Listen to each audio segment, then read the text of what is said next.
Hola amigos, sean bienvenidos a un nuevo video. Hoy les voy a enseñar a cómo descargar el sonido de un video de YouTube, o si no, a cómo descargar vídeos de YouTube.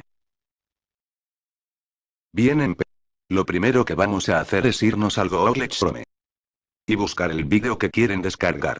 En mi caso ya lo tengo aquí. Lo que vamos es irnos al URL del vídeo y fijarnos en las tres últimas letras de la palabra YouTube. Y tiene que decir www.youtube.com.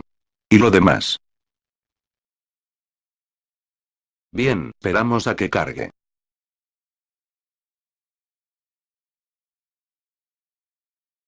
Pausaré porque esta vaina se va a demorar, con la cochinada de internet que tengo. Estando aquí, les saldrá esto.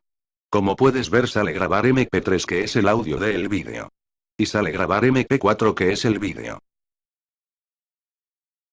Le vamos a dar en MP3 y se grabará el audio. Si quieres en vídeo, descárgalo en vídeo. Aquí lo guardan en la carpeta que se les dé la gana. Se descargará el audio, y si tú lo descargaste en vídeo se descargará en vídeo. Y como puedes ver ya se descargó el audio. Abrimos el audio.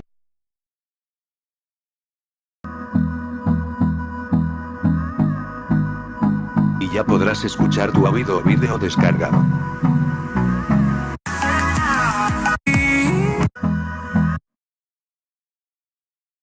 Y bueno chicos, eso es todo, ya podrás escuchar tu audio. Espero que les sirva. Chao, chao.